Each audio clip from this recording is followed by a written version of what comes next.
Hi, I'm Rich Evans, and I am with special guest Len Kabasinski. And today we're here to talk about the most critically acclaimed movie starring Rutger Hauer. Of course, I am talking about Blind Fury, today on Review.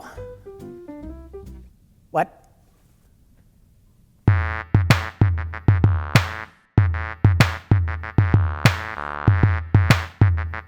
So Len, Blind Fury, 1989 movie Correct. starring Rutger Hauer. He is a blind swordsman who is looking up his old friend from Vietnam who has gotten involved with drug dealer. Correct. And then him and a little kid, they go on an adventure and they kill a bunch of people with swords. That is correct, yes.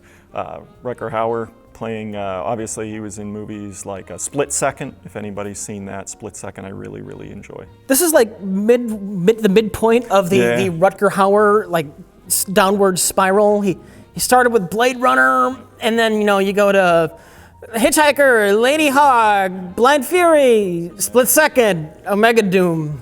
Blind Fury is, in my opinion, it's a great freaking movie. It did not do well in the box office. No, but it was a theatrical. It did get a theatrical release. Yeah, 10 million to make. It made 2.5. Yeah, and that's a shame. I share your love for this movie. Going more into cast, there is Shoguzagi, who is in the movie. I know you're going to talk about him. Man. I'm going to try to pronounce it through my impediment. You know what? You're worried about pronouncing things. I will make you look good.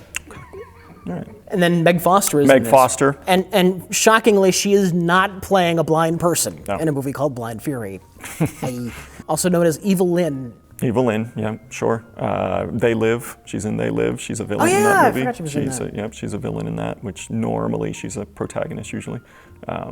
So yeah, there's our cast setup pretty much. Rutger Hauer is a Vietnam vet. Yes. And him and his buddy back in Vietnam are, we're just about to go home, and Right.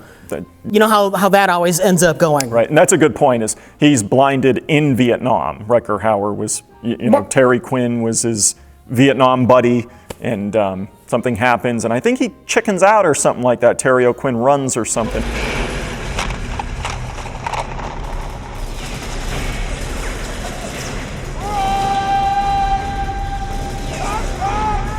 As it's going bad, Terry Quinn abandons him, and Rutger Hauer's left there alone, and he gets blinded and left missing in action. And he is taken in by Vietnamese old ancient master at the village.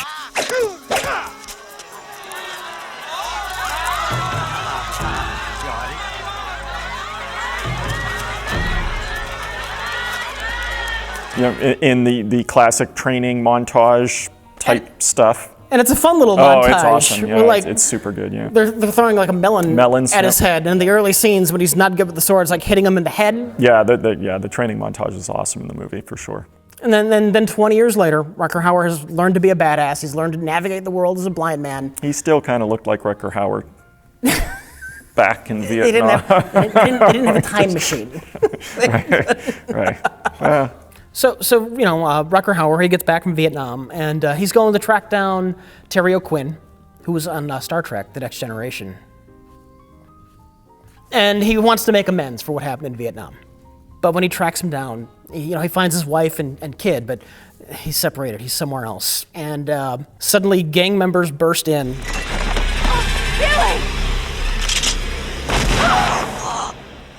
They try to kidnap the kid.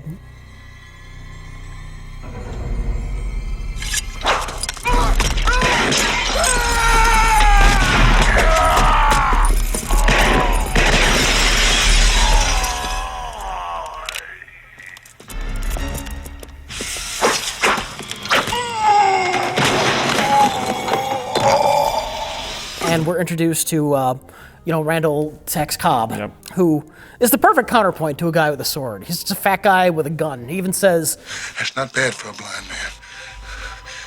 But that butter knife, it ain't gonna stop no bullet." And they contrast perfectly. Rutger Hauer is now stuck with this kid whose mother just died, and he's trying to reunite him with his dad, who was his Vietnam buddy. And so he's going to Vegas. And we find out that Terry O'Quinn has been forced by mobsters to use his chemistry knowledge to do like designer drugs for them. And the mobsters want to kidnap the kid so they can force him to keep working for them. And the his buddy, the Terry O'Quinn character, basically left him to get blown up or whatever. Yeah. But he's out for forgiveness, not revenge. This is not a revenge picture. This is a forgiveness picture. Give him the first, gringo. Hey, man. What's going on here? Sorry. So let's talk about some of the fight scenes in the film. You have Rutger Hauer, and there's almost a little bit of slapstick style to some of the fight scenes. There's the early one in the bar. Oh my God. And it's the oops, and then they Well, fall over each other. He and plays do up, oh, I'm blind, I don't know what I'm doing. And but then it's whack in the nuts with it, yeah. He's accidentally beating everybody Beating up. them up. So there is some comedy to the film. I think that's kind of sprinkled throughout the whole movie pretty much. There's the classic scene where they get off, I think they're on a bus. They get off the bus and Brendan Callhead gives, who obviously they have a tedious relationship at first, he gives him a rock and saying it was candy. I knew there was a nice little boy inside of you somewhere.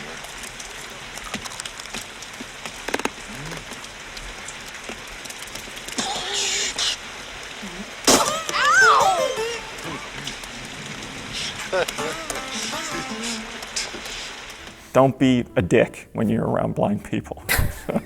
Yeah, but he's blind, but it's like they do like the Daredevil. His senses, his other senses are much better. Like he's at the casino, right? And his ears can hear like the beeping of the device that's got the roulette wheel rigged. Yeah.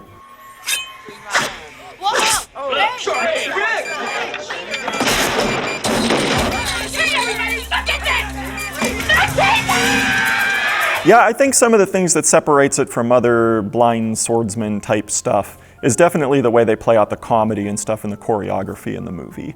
Well, Rutger Hauer actually, he does a really good job of acting blind. Oh, I agree. Yeah, absolutely. Like, he never accidentally, that I've noticed, he never accidentally like makes eye contact with somebody. Look at this. Oh, the blind Zorro.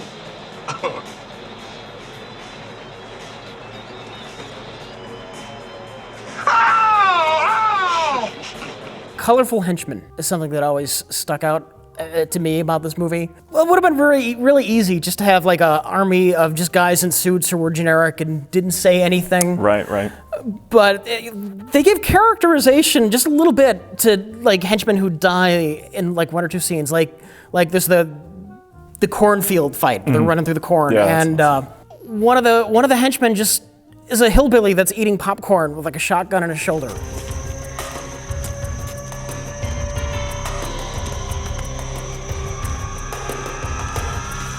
Shoot. Yeah, I was just going to say that with the henchmen, like you said, they give them colorful characters. They have a lot of comedy bits too.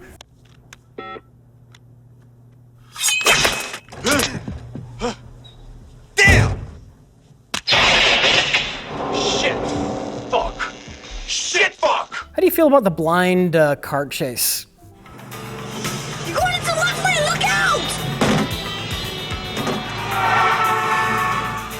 What's your problem, Jagger? You blind? Yeah. What's your excuse? Holy shit! Yeah, I think, again, little things like this make the movie unusual for, it separates it from all those other, your typical blind swordsman martial art type movie. Well, it's smart enough not to take itself too seriously.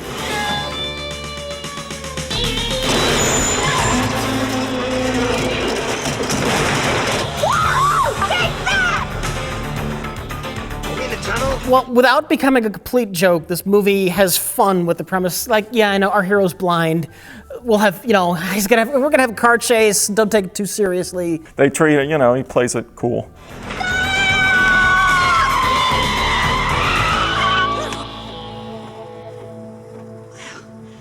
That was fun. Yeah. Maybe I should get my license again. Yeah. Like action movies at the time, guns, serious action, and like I said, this is a break from that in this way. It's a little bit lighter. It's probably closer in tone to like a Jackie Chan movie. Sure.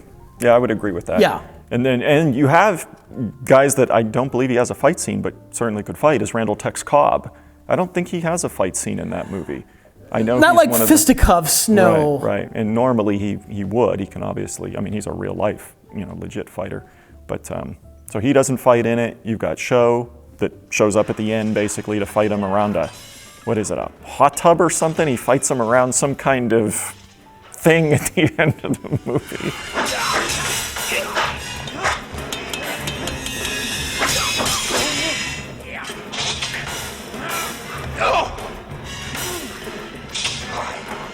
Well, I noticed Rutger Hauer in this movie, when he uses a sword, he's got this really, to me it was really weird, this kind of like underhanded sword stance where the blade's like going down. Does that have a name? But I mean, those kinds of grips on weapons and things like he's doing, you would have like Filipino knife fighting, which I don't know if you want to call it a martial art or not, but they use underhand. Steven Seagal does it in Under Siege.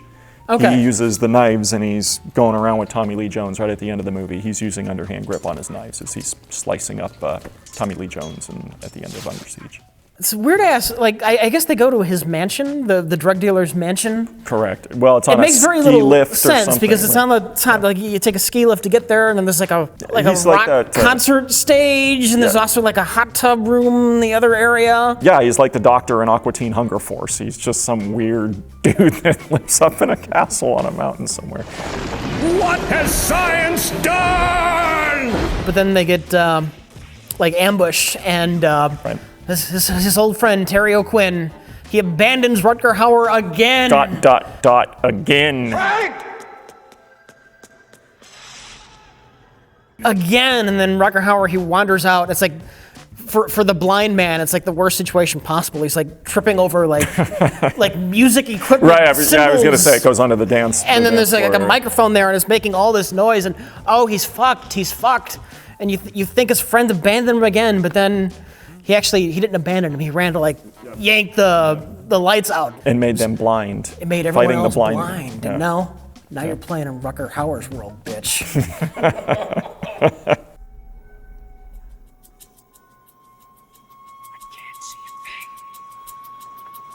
That's where I live.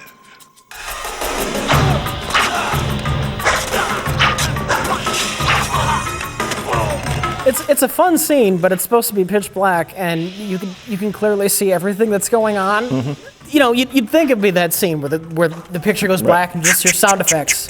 No, but no, it's just really stylized lighting, and you can see everything that happens. Yeah.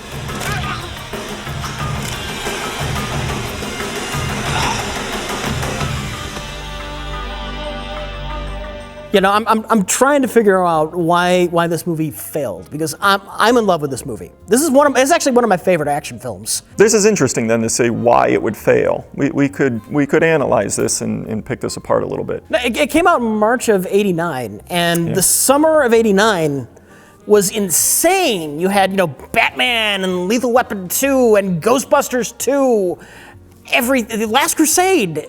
I wonder if it didn't get buried just because of that year. No, those were all pretty much highly publicized movies that Blind Fury was never going to cut the line on. But in my mind, is it better than all those? Well, sure, I like it. It's fun. I'm not saying it's better. I'm saying it's better. That's what you're competing with. My theory was, right around that time, and we're talking '89, the straight-to-tape stuff was starting to gain steam. I talked about movies like No Retreat, No Surrender 2. All these things are like low budget, yes, but they're on that cusp of $1 million budgets. Mm-hmm. And Blind Fury has that feel to it, even though the cast has done several A-list movies out of them. I think it was on the cusp of being too low budget for, obviously, the company to push over those other summer movies you had mentioned. Mm-hmm. But also, I feel the actors, too, a lot of them were on the way out of main line. Name a Meg Foster movie after 1989. Now, we could say Terry O'Quinn now. So Terry O'Quinn went on to do big things. Yeah. He had some staying power from his stepfather, Blind Fury type days. You don't know who you're dealing with. Don't ever tell me what I can't do, ever! Rutger, you had mentioned. Well, it's like on the way down, it's like, he's still a big name, but I think most of Hollywood had realized that he wasn't going to be a big draw in and of himself. I think your theory definitely could be correct. My theory would be the straight-to-tape stuff started to gain more steam, and Blind Fury's kind of in the middle.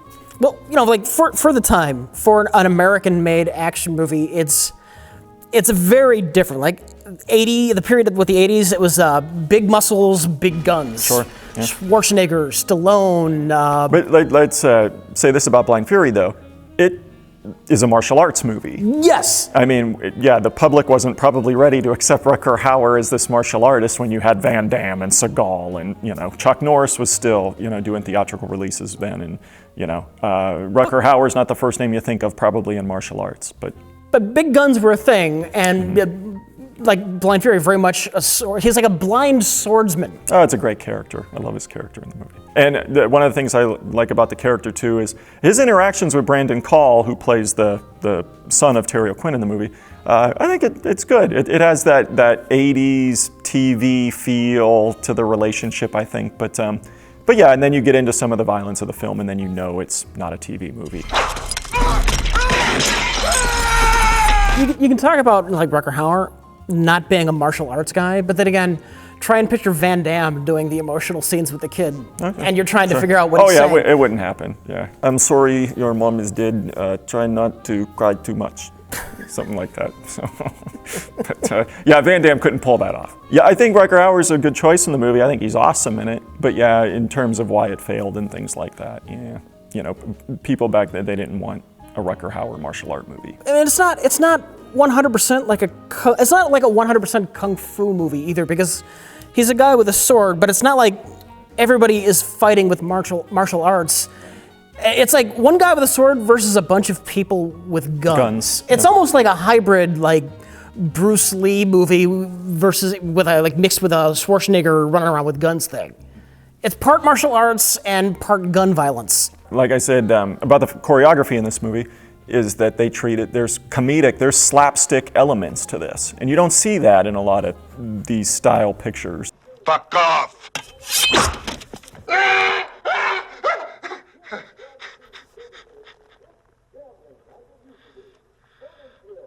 I also do circumcision.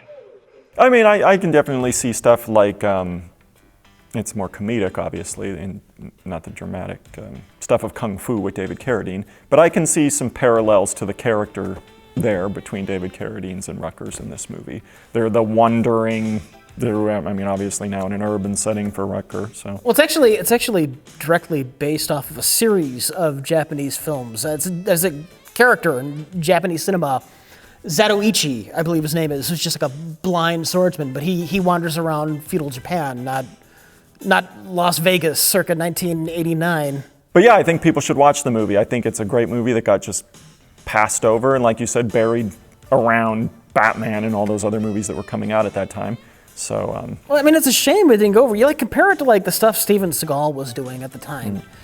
And this is so much more fun it's a more fun movie. Than Hard to Kill, Out for Justice, Prone to Violence.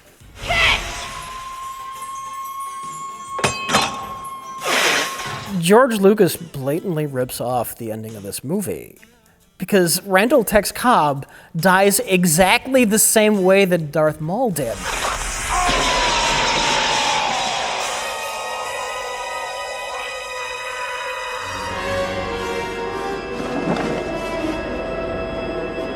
He gets cut in half at the waist, and then he falls down. It wasn't a shaft, it was off a comically deep cliff while his two halves are flopping about.